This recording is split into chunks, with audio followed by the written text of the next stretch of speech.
iOS 5 Beta 4 gets released to developers, and this time it's over the air. The iPhone 5 is rumored to launch on September 5th and have a Siri-like voice control. And can anybody explain why T-Mobile is offering micro SIMs already? All this and more coming up right now.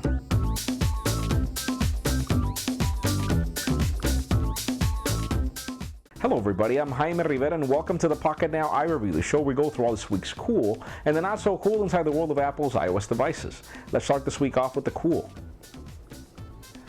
That's right, iOS 5 Beta 4 was now released to developers and the changes were significant. First of all, there's the first over-the-air update that Apple offers to iOS devices, and it worked flawlessly on all iOS devices we tested it on.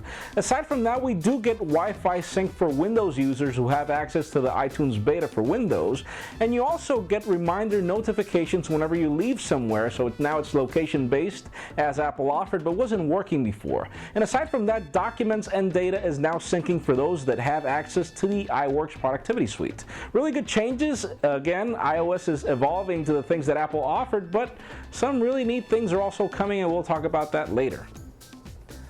A rumor that's been making a lot of noise lately is that a Swiss carrier sources confirm that the iPhone 5 will be released in the United States on September 5th and in Europe and the rest of the world probably on October 5th. Now we're not really sure on, what these sources are or if these are confirmed, but a lot of people are talking about this being really probable, and we are expecting the iTunes Music event to happen within that same day where it will be released, and well, we'll see what happens in the end. Aside from that, well, it seems that Apple is cashing in on their recent purchase of Siri and Nuance, because there are screenshots of iOS 5 having a sort of Siri-like in combination with Nuance dictation, text-to-speech, and voice prediction technology.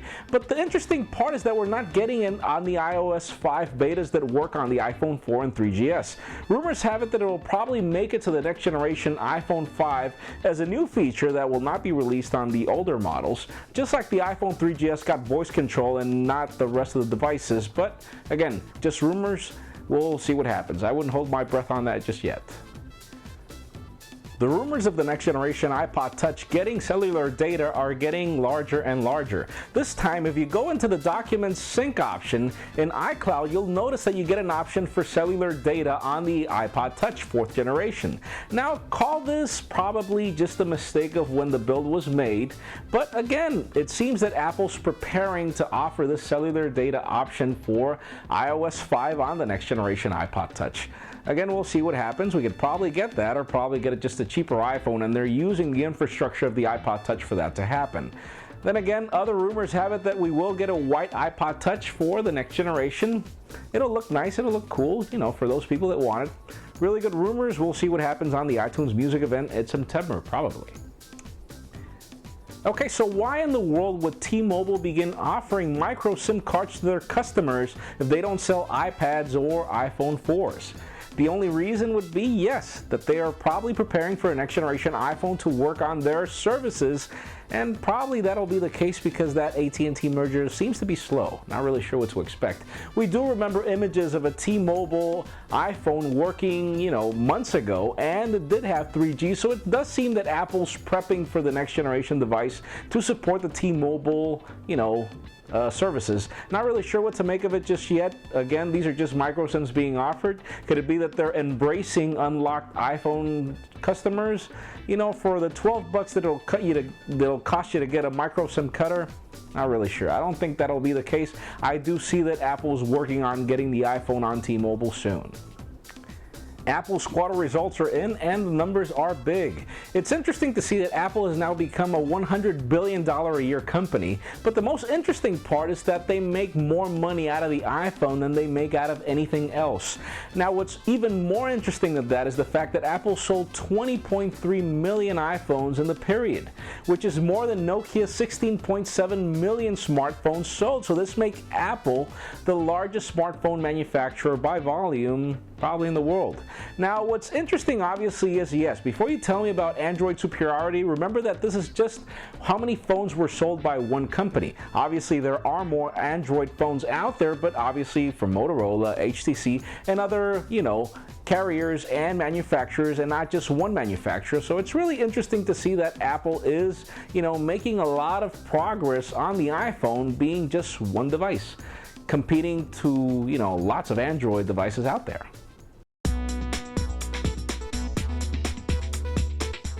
Well, that does it for the cool. Let's continue on with the not so cool. What's not cool about iOS 5 Beta 4? Well, the fact that the over-the-air updates don't work on jailbroken devices, and obviously, it has a purpose. It does seem that Apple brought this whole over-the-air update option not only for you not to need a computer for owning an iOS device, but also to make things a lot more difficult for the dev team to be able to jailbreak devices.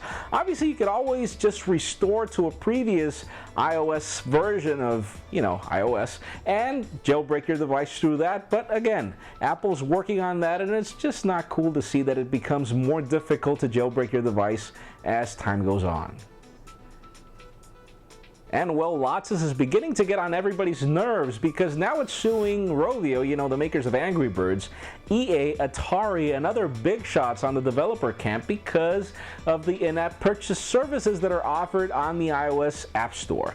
Interesting, though, is the fact that Apple said that they were going to help out weeks ago, but we still see the service working on the App Store, so, not really sure if, Lodsys does hold water with these patent, issues, but it's still, a problem to see that it's happening and that Apple's really not solving these problems. Obviously, this is making lots of developers not sell applications within the US App Store because they're worried about getting sued. And obviously, they do rely on in-app purchases, so Apple, get your game up, man.